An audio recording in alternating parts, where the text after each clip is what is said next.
Y'all, I'm going to spill the beans on how to grow a YouTube channel and flourish in 2022. I'm going to tell you the real truth about how I was able to grow my YouTube channel so far and tips that I've heard other high-performing YouTubers share that has helped me grow my channel. Now, if you are ready to scale, if you are ready to grow, if you are ready to truly see the results of all of your hard work on YouTube, then definitely stay tuned and watch the whole entire video. This video is all about practical tips and advice that you can start to implement right away. But a disclaimer, okay? You cannot outwork, you cannot out-hustle the favor of God.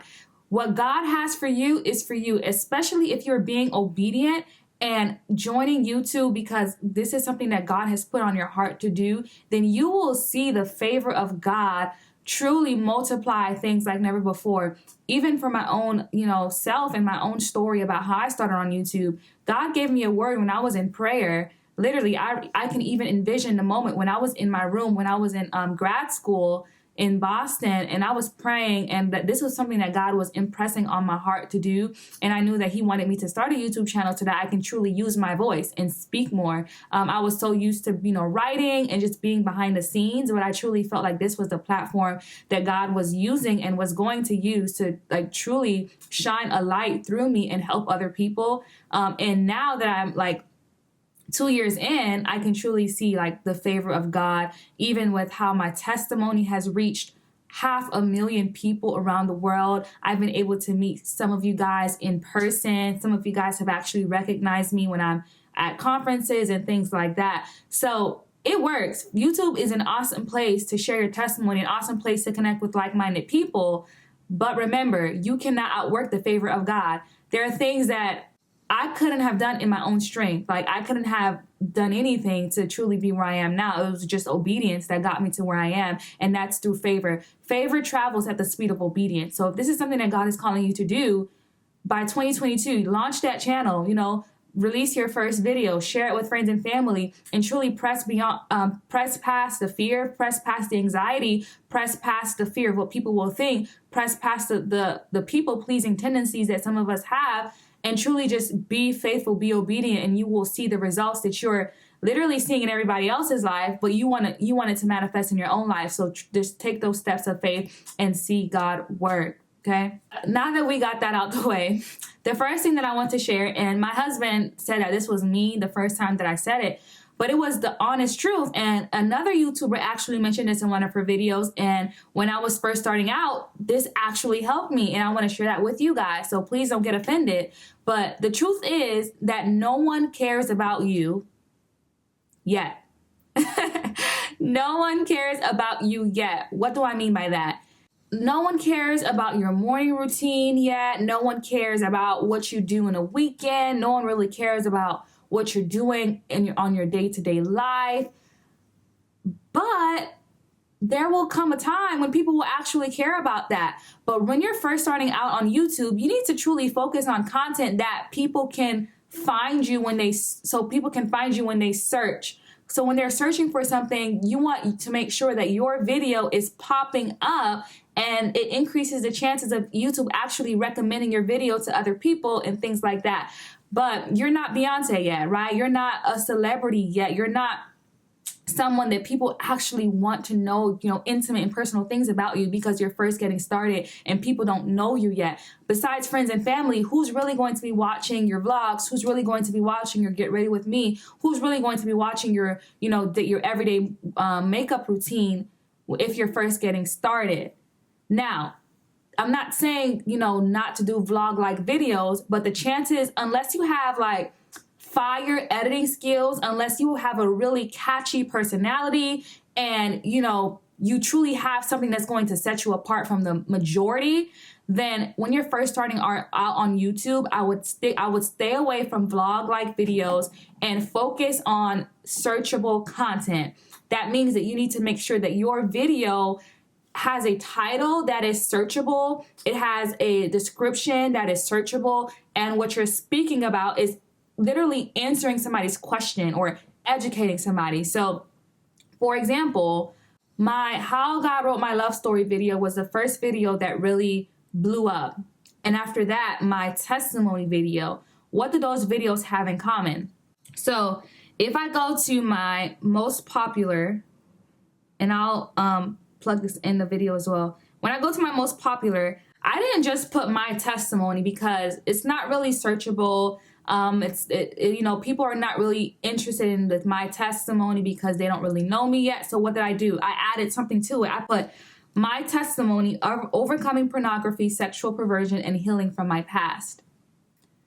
How many people do you think are searching that on YouTube? How many videos do you think now, or how many titles do you think now my video can be recommended to, because I broadened my title to not just being my testimony to being something like I'm overcoming something, I'm talking about a specific thing in my video as well, and I'm healing from something. So that increases my chances of, my video reaching more people. My battery is about to die, so I'm going to have to switch this out. Now, those are things that I did, but again, you can't outwork the favor of God. My testimony is something that God worked out for me, and I boldly shared that. When I was in grad school, that was like the hardest video for me to put out there, because what would people think of me? What would friends and family think of me? Because I'm sharing these very, private details about my life. But my motive wasn't honestly and truly in the right place, because I wanted God to use my story to help somebody overcome. And I'm positive, and I am like highly confident that God had his hand on my testimony to be able to reach, 500,000 of you guys, because there's people out there who need to hear this. And again, I did what I could do, but you can't outwork the favor of God. And even for the How God Wrote Our Love Story, that was the hardest video for me to actually and not just me and my husband now, to actually put out there. We went through so much with the recording, so much with the publishing, so much with the uploading, and we did what we could do. We put it out there, and God has his hand on that. That video also blew up, and it's my second most watched video on my channel right now. But practical things that I did was make sure that we had a catchy title, How God Wrote Our Love Story, His Purpose, Our Lives. So I added something there. It was searchable. I looked at similar videos on YouTube, and the ones that were high performing, I looked at similar titles. I saw what they had in common, and I made sure my video would fit in that niche, so that when somebody searched that up on YouTube, the chances of my video now showing up and being recommended within the first, 3 pages, 1 to 3 pages on YouTube were, increased, right?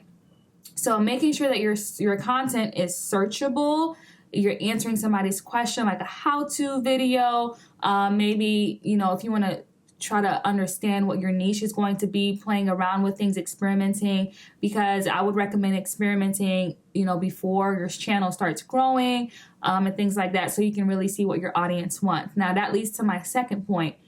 Once you understand what your audience wants, you want to niche down. So when I'm going on your channel, I should not be seeing, unless, you're focused on lifestyle or things like that, there's ways for you to have a niche like lifestyle and then put out, different kinds of content. Maybe one day you're talking about fashion, one day you're talking about beauty, one day you're talking about food, one day you're talking about, motherhood and marriage. That's great. But what I mean about niches and niching down is there's a difference between putting out lifestyle content one day and then tech content the other day, or you're talking about food and cooking and like recipes if it's not really related. There's ways that you can make it work, but once you're starting out, you want to make sure that you have a niche. Okay, so how do I niche down? What are some practical ways you can figure out how to niche down? Well, one thing is to analyze what videos are doing the best. Okay, go to your analytics and then see what video is performing the best.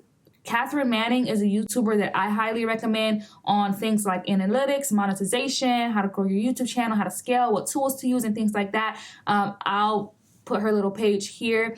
She's helped me out on my YouTube journey as well. But look at those videos that are high performing on your channel and then stick to that content, okay? Because those viewers can become returning subscribers if once they go on your page, they see similar content, okay, versus content that's all over the place. So number one, you want to have searchable content. And number two, you want to niche down. Number three, and this is something that I've had to learn along the way, is the thumbnail, okay? Think of the thumbnail as like when you're going on Netflix and you're looking at all of the movie pictures and the titles that those movies and shows have. The first thing that you notice is the title, the description, and the picture, right? So you want to make sure that your thumbnail is also very catchy. It grabs their attention. It's not bland. It's not boring. It's not basic. You want to use, creative fonts if you can. Maybe if you have brand colors that you want to stick to, things like that. A tip that I got from another YouTuber a while ago, and I've used that too, is to create more than one thumbnail and then ask a friend or ask two friends what they think or what thumbnail they would actually click on, okay? You want to get feedback from other people. That way you can choose the right thumbnail. And I still do that with my husband. I ask him, hey, what do you think about this thumbnail? Or he'll ask me, what do you think about this thumbnail? And I'll actually give him the real honest advice. So, pick out a couple friends that you maybe are also on YouTube, or people that you actually can trust to give you honest feedback, and then create more than one thumbnail and then ask them to tell you what thumbnail they'll click on, okay? Even for title options and descriptions and things like that. A tip that my husband told me that he got was that putting your title in the description box can also increase the chances of YouTube recommending your content and people finding you as well. So you want to make sure that everything is cohesive. Your title, your thumbnail, and your description box need to be cohesive. They need to go together in terms of what you're talking about. Number 4 would be consistency.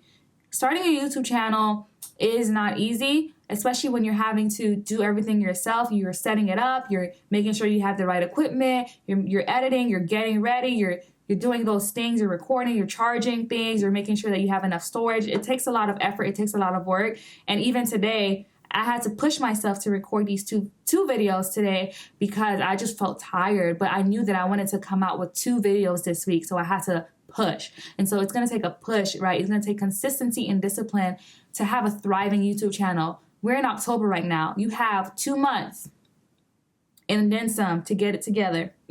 And then in January, if you're launching a YouTube channel in 2022 and you are ready to boss up, get that mentality, right? Get that consistent mentality together. You know where you want to be a year from now, 2 years from now, but you have to put in the work today to get there. So be consistent. And the number that is recommended by most YouTubers is at least 1 video a week. Okay, if you're filming let's say a 7 to 10 minute video a week, that's manageable, especially if you're having a full-time job, you're doing other things besides YouTube. A 7 to 10 minute video a week is manageable. It does not have to be perfect when you're first getting started. You'll perfect it as you continue to do it. But consistency, right? That's what's needed, especially when you're first getting started. Not only is consistency needed, but authenticity. Be yourself, okay? No one can be you, and that is your superpower. That's what's going to set you apart from other YouTubers. The YouTubers that come to mind as high performing, they have a large audience. They have their own personality, okay? They're not like other YouTubers. They're set apart and they're just themselves. So be yourself, be authentic, share stories to your audience, share more about your testimonies, share what God is doing in your life, share your desires, share, just what's comfortable to you. Share, okay? Be open, be authentic, be genuine. Another thing is collaboration. If you have a friend that's also a YouTuber, collaborate with them, okay? Collaborate with other people in your niche on YouTube. When I was first getting started, Caroline Roberts actually had an initiative, a program that she put out there for her book, and I applied and I got in, and I was able to create a YouTube video unboxing reveal, and that got people to my channel, and I was able to gain subscribers from that and things like that. So collab, okay? This collaboration trumps competition, okay? Collaboration is greater than competition. We're not competing against each other. Stars, they don't compete, they shine, okay? There's room for everybody. So collaborate with friends, collaborate with other YouTubers that may have a greater following than you. Catherine Manning also talks about this. I'm not sure what number she recommended, but someone who has like 20 to 30K more followers or subscribers than you might want to collaborate with them. And that will also bring awareness to your own channel as you're starting out. Okay, those are my tips. You want to make sure you have searchable content that's going to show up when you're searching on YouTube. A platform that will help with that is TubeBuddy. TubeBuddy shows you where your video would rank based on the title that you put in. I don't use TubeBuddy now, but I used it when I was first getting started. So I would actually search up my title, see where my video would show up on the search page, and I can also see what tags other YouTubers use, and I'll put those tags in my own video. The thing with TubeBuddy though, and I don't know if they've changed this feature, is that I couldn't use it on Safari. I can only use it on Google Chrome. So I use it when I was at work. But Catherine Manning also talks about this. I stand Catherine Manning. Go ahead and check out her YouTube channel. She has a bunch of videos about how to grow and scale on YouTube and things like that. Okay, so you want to have searchable content. You want to make sure you have a niche, especially when you're first getting started, okay? You want to make sure you niche down as quick as possible. Find out what your audience wants and then continue to give them that. Once a video skyrockets, once a video blows up, stick with that, okay? And then you can start to branch off if necessary. Number 3, thumbnail. Make sure you have a catchy thumbnail, title, description box is cohesive. Number 4, consistency, authenticity. And number 6 is collaboration, okay? I hope this video helped you guys. Next video is going to be about monetization, how to get monetized on YouTube. How much money have I been able to make on YouTube so far as a micro influencer, things like that. And I'm excited about that video. I'm just going to spill the tea, y'all. I'm going to spill the tea.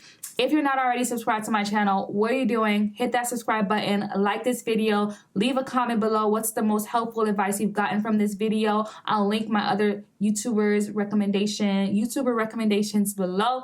And stay tuned until the next video, okay? We are out here thriving and we're going to continue to flourish in 2022. Can I get an amen? Okay? Amen. I love you guys, and until next time, bye.